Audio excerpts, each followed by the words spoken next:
Hello, students. Welcome back to Mr. Sandwich Reads, and I am Mr. Sandwich. Today I'm reading Chapter 3 of The King of Mulberry Street by Donna Napoli. Hopefully you've been following along with Chapters 1 and 2. Just one of my favorite pieces of historical fiction. So in Chapter 1, Benyamo is told, go out and see your favorite parts of Napoli. Try not to do any chores or errands. Just enjoy yourself and see your favorite parts. Do the stuff you love.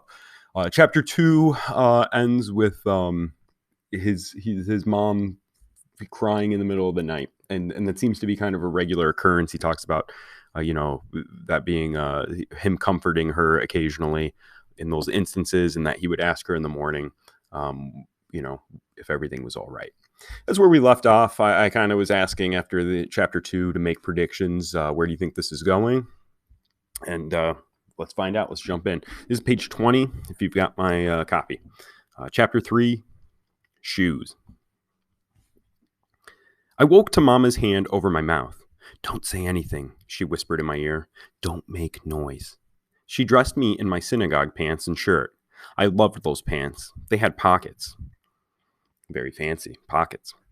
The shirt didn't have a single mended spot. She lingered over the buttons. I raised my hand to help, and she firmly pushed it away. Then she sat me on the kitchen bench and put socks on my feet. Socks. So he's wearing his Sunday best here. And then, miracle of miracles, shoes. My first pair of socks, my first pair of shoes. That was what she'd had in the package the morning before. So if you remember, she went to the cobbler and had a surprise for him. They were shoes. My first pair of socks, my first pair of shoes, that was what she had in the package the morning before. The big surprise. I stared through the faint dawn light and wiggled my toes. If I held them up, they just grazed the leather. There was so much room. The smell was heavenly, clean leather. Shoes got passed from the rich down to the poor. They always held a bump here from the first owner, a dent there from the second, scuffs along the toes from the third. But these were absolutely new, all mine. She tied the laces in a bow and whispered, "Antifurto." And with the 2 bow loops, she made an extra knot against thieves. That way they won't come off easily to be taken. From beyond the door came the muffled sounds of sleep. I wished the others were awake to see my shoes, especially Luigi and Ernesto. It was all I could do to stay quiet. I put on my yarmulke, took Mama's hand, and walked proudly out the door. She lifted me, and we touched the mezuzah together. Though she hurried me, I walked carefully. I tried to make sure that nothing would dirty my shoes. It was hard because the light was feeble. The ground was covered with trash, and we walked fast. I kept imagining Luigi's and Ernesto's reaction. I would take care of those shoes so that they could be passed like new to Luigi. The leather smacking sound of my own footsteps was a surprise. The strangeness of walking on the street without feeling it underfoot almost made me laugh. Gradually, though, the giddiness wore off, and I looked around. The people out and about so early were mostly men who worked the farmlands. They had to walk an hour or two to reach their jobs. They carried bread in one hand and, if they were lucky, cheese in the other, eating as they went.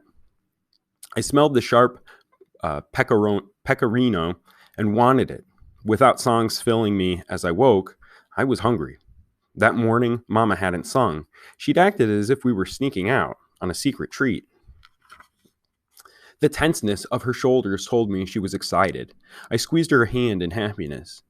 "Did you get a job?" I asked. "In an office? Are you starting today? Am I helping you?" Mama looked at me, her eyelids half lowered. "They hired someone else." Her voice broke. I squeezed her hand again. "You'll get the next job." She gave a sad humph. Then she pulled me faster, the long shawl over her head and shoulders flapping behind. In this hot weather, no one but an old crone would cover her head. Mama must have been sweltering. "Mama, where are we going?" She gripped my arm and pulled me along even faster through neighborhoods I'd never been in before. Long strands of spaghetti hung from poles in front of a pasta factory. Men dressed only in towels around their waist set more poles of pasta to dry in the sun. Other men wrapped dried strands in blue paper. Shopkeepers swept steps and washed windows before opening. The air was coffee. Men came out of coffee bars with powdered sugar mustaches, licking pastry cheese from their teeth. A group of women stood around an empty washtub and looked at us. Mama snatched my yarmulke and tucked it inside her shawl. Why? Those women hadn't said anything, but Mama's face was flushed. The seagulls screamed. The seagulls' screams grew louder. The first fishermen had always returned to the beaches near the port. They gutted fish and threw the innards to the swooping birds. A stooped man grilled fish tails for sale. My mouth watered. Mama stopped as though she had heard my stomach call out. She ran onto the sand and talked to the man. He fashioned a cone from newsprint and filled it with fish tails. He squeezed on lemon and laced them with salt. Mama whispered a prayer, and we squatted side by side. Normally, we'd sit to eat, like any Jew. We weren't horses. But there was nowhere clean. The most powerful one would understand. Squatting was almost sitting. Mama draped her shawl over my head, too, and we ate. Those fish tails were amazing. Just real quick, because it's come up a few times and it's important for comprehension here. When he says the most powerful one, and it's all in capitals, he's talking about his God, which if you're monotheistic, you would capitalize. So when he says the most powerful one, he's talking about a higher power. Just worth noting, because he's mentioned that a few times. Those fish tails were amazing. I chewed and stared at my shoes. Life could hardly get better. When we finished, we walked along the water. A steamer loomed in the harbor. I'd seen it the day before from the high piazza on Vomero. But up close, it was overwhelming, a giant iron monster. We walked onto the dock.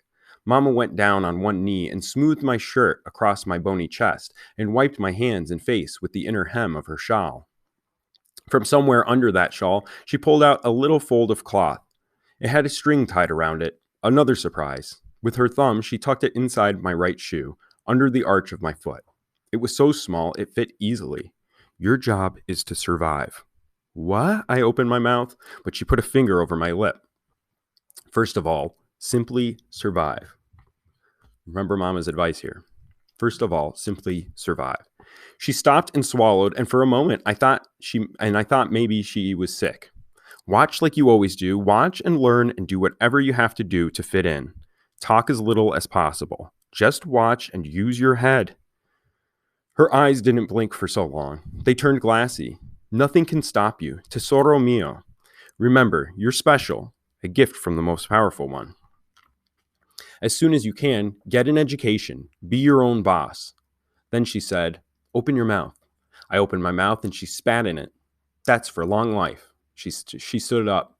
Don't undress with anyone around. Ever. Swear to me. What? Swear, Benyamo. I swallowed her saliva. I swear, Mama. We held hands and walked the plank onto the ship. I looked beyond to the two mounds of Vesuvio, red in the rising sun. A man stopped us. We've come to see Pier Giorgio, said Mama. He went to visit his family in Calabria. Then we'll wait for him. He's not coming on this trip, said the man. Mama sucked in air. That can't be. She pulled me in front of her and pressed her hands down on my shoulder so hard I thought I'd fall. I paid, she said. I paid Pier Giorgio. For what? Passage to America. America? I reached up and put my hand on hers. That was why she had said those crazy words about survival. She was afraid of the journey. But it was worth it. We'd find our fortune in America, like Tonino. We'd send money home, enough for everyone to come and join us. I would have whispered encouragement, but the man was arguing with her. This is a cargo ship, he said, for a second time. No passengers. That can't be, said Mama. It's all arranged. The man sighed. How much have you got? I gave it all to Pier Giorgio. My son's passage is paid. Go to another ship. Give him to a padrone, an agent, who will pay his fare in exchange for work once the ship lands. My son will never be anyone's slave. Then he's not going to America. I looked up at Mama to ask her what was going on, but she put a hand over my mouth and stared at the man. Yes, he is. She took off her shawl. The cloth of her dress seemed thin and shabby, like gauze. In an instant, my strong Mama changed into someone small and weak. I wanted to cover her up. The man rubbed his dirt-caked neck, leaving a clean streak of olive flesh. Then he took us down a ladder. We stepped off at the first inside deck, but the ladder kept going down. Go hide in the dark, boy. Past those barrels and boxes. Don't make a peep so you feel the sea moving under you. Even then, wait a full hour before you come up. Promise. I looked at Mama. She nodded. I promise. I took Mama's hand to lead her to the right spot, but he slapped my hand away. Your mother has to hide in a different spot. For safety. Hurry up now. Go. My eyes stung. I blinked hard. This was nothing at all compared to being in the grotto under the convent with the body and the rats. This was simple. I felt on my way into the dark. When I looked back, Mama and the man no longer stood in the circle of light that came in above the ladder. I went farther. Finally, I sat. But the floorboards were wet. They smelled of vinegar. So I climbed onto a barrel lid. Other smells came at me. Machine oils and salted foods and wine and olive oil, and strangest of all, hay. Soon men climbed up and down the ladder, disappearing below or above, mercifully not stopping on this deck. My skin prickled, but I didn't rub my arms. My bottom went numb from not changing position, but I didn't flinch. My tongue felt fat against the roof of my mouth, but I didn't open my jaw. There were noises from the deck above, as though hundreds of people were up there. And there were quiet sounds, too, now and then in the dark nearby. The labored breathing of a frightened person. Mama. I wanted to call out to her, but I had promised not to. After a while, scraping sounds came from the deck below. Then the whoosh of fire and the roar of the steam engine. I heard a clank, and all light ceased. Only babies were afraid of the dark. A horn blasted over and over, and I felt the movement of the sea. We were going to America. I waited in the dark, more than an hour. It had to be more. I waited in the heat that grew until I was drenched with sweat. Then I whispered, Mama? Okay, that's chapter 3. And the adventure has begun here. A couple things to think about, inferences to be made. Things I notice. Why does Mama, when they're walking by in a village he's never been through, she takes off his yarmulke suddenly? She also gives him the advice to not undress in front of anybody. Promise me you'll never undress in front of anybody. So why would that be? She tells him fit in if you can.